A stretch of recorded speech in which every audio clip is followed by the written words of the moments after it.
est arrivé dès hier à Washington et il a fait profil bas dans une déclaration liminaire. Regardez. Il apparaît clairement maintenant que nous n'avons pas fait assez. Nous ne nous sommes pas suffisamment consacrés à éviter les abus et à se demander comment les gens pouvaient utiliser ces outils pour faire du mal. C'est valable pour les fake news, les influences étrangères dans les élections, les discours de haine et la protection des données.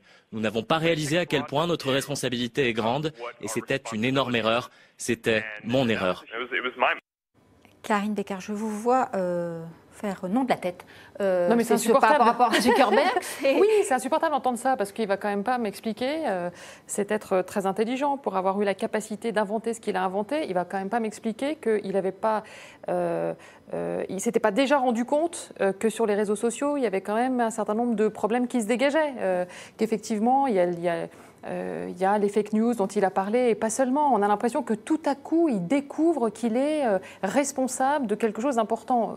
J'espère sincèrement qu'enfin cette affaire permette de réguler un peu, qu'on impose un certain nombre de règles à la Silicon Valley. Moi, je crois que ça devient là une nécessité absolue. Donc j'espère que cette affaire fera école. Des sanctions, Marc, elles sont probable. On a senti que chez les Républicains, c'est pas évident aux États-Unis parce qu'ils n'ont pas forcément envie d'appliquer des sanctions dans un monde très libéral ou la Silicon Valley. La première des sanctions, c'est que Facebook est pas que Facebook, parce que d'ailleurs il ne sera pas auditionné tout seul, Zuckerberg.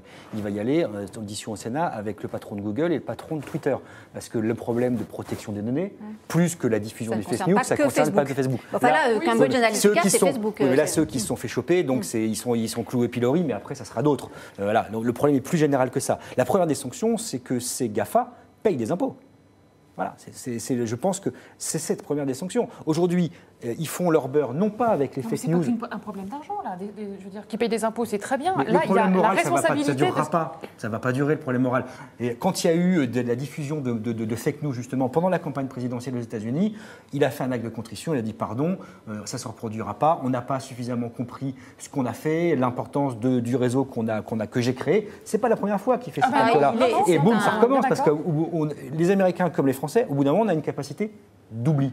Alors effectivement, je pense que le seul moyen de faire entendre raison au-delà de quitter Facebook, moi c'est ce que j'ai fait il y a plus de 5 ans. Donc de ce point de vue-là, je suis assez tranquille. C'est de taper au portefeuille. Des sanctions financières ou de taxer des impôts? Les impôts. Les impôts. Les impôts. D'ailleurs, ça ne changera pas leur morale? Non, mais après, on est libre ou pas d'aller sur Facebook. Ça, je suis d'accord avec vous. On est libre ou pas, c'est-à-dire, donc c'est un acte personnel. Oui. Est-ce qu'il n'a pas plus à craindre de l'Europe, Mark Zuckerberg, que des États-Unis? Il a simplement à craindre de l'Europe pour la raison qui vient d'être évoquée, c'est-à-dire est-ce qu'il sera amené ou pas à être fiscalisé normalement, mais pas que lui. Apple a le même problème, Google a le même problème. Bon. Mais je crois que là, on est en train de se raconter des blagues. Aujourd'hui, le monde numérique, qui demain est un monde quantique, nous échappe. Il est international, les frontières ont été abattues, toute idée de régulation est stupide car elle n'existera pas.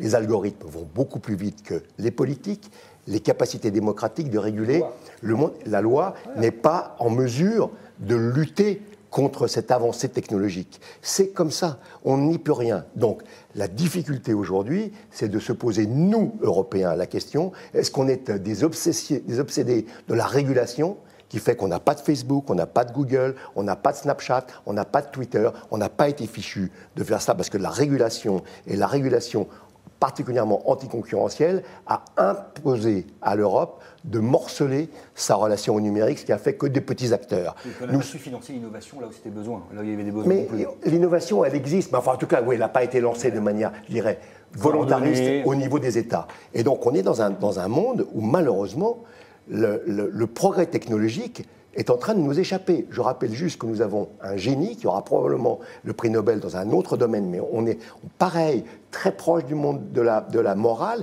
qui est Emmanuel Charpentier, qui est aujourd'hui en Allemagne, qui travaille, qui a mis au point ces fameux ciseaux qui permettent de couper l'ADN et de remplacer des morceaux d'ADN.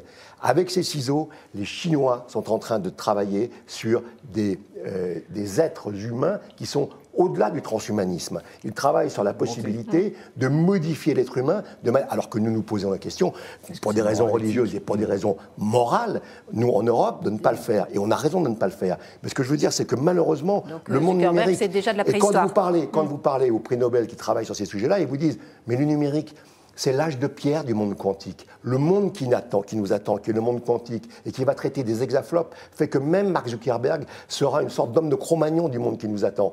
Donc effectivement, si on veut réguler, si on veut faire de la politique, il faut s'y prendre autrement. Eh bien, nos internautes ne sont pas tout à fait... Je vous donne la parole, Yvan. Je donne juste les résultats de la question qu'on a posée sur Twitter. Ils ne sont pas tout à fait d'accord avec Xavier Couture parce qu'ils sont 70% à dire qu'ils souhaitent une sanction. Maurice, en revanche, nous dit qu'il ne doit pas être sanctionné car l'informatique sécurisée à 100% n'existe pas. Et Paul, avec de telles responsabilités, on n'a pas le droit à l'erreur. Et Élan, pendant ce temps-là, la France est incapable de donner un cadre créatif qui permette l'émergence d'un Google français. Mais il cherche à taxer les autres. Yvan. Oui, c'est un monde infernal qui est en train de se créer sous nos yeux. Alors, à travers, naturellement, Facebook, avec ses fake news et ses intrusions dans la vie privée, dans la vie intime, parce que c'est cela aussi. On est filoché maintenant à travers nos goûts, etc.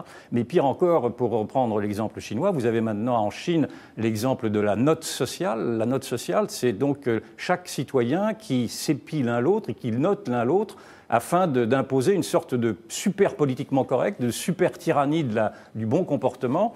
Et là, on arrive à une dictature acceptée de tous qui me paraît être épouvantable. Et c'est cette note sociale qui aujourd'hui s'est généralisée en Chine, qui pourrait demain arriver ailleurs, si ça se trouve.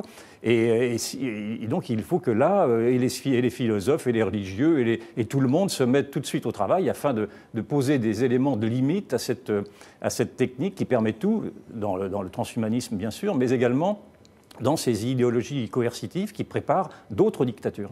Il y a d'ailleurs une bande dessinée formidable, pour reprendre ce que dit Yvan, qui s'appelle HSE, Human Stock Exchange, où l'être humain, chaque être humain est coté en bourse en fonction de sa performance économique, morale, sociale, familiale. On épie donc en permanence 24 heures sur 24 ses faits et gestes, et en fonction de ça, il monte ou il baisse en bourse. Donc je pourrais demain acheter la note sociale en Chine va très loin, c'est-à-dire que si un type qui est mal noté peut être privé de transport, d'avoir à utiliser les avions ou bien avant, j'allais dire. Avant, c'était les enfants qui dénonçaient leurs parents. Là, aujourd'hui, ce sont vos voisins qui vous dénoncent. Et lycée de Versailles. Comme au bon vieux temps, en fait. Oui, on reprend les vieilles méthodes. Ça rappelle de mauvais souvenirs. Est-ce un bon ou un mauvais souvenir? C'est plus proche, le quinquennat de François Hollande. Empêché de se présenter, puis oublié, l'ancien président se rappelle au bon souvenir des Français par un livre qui sort demain,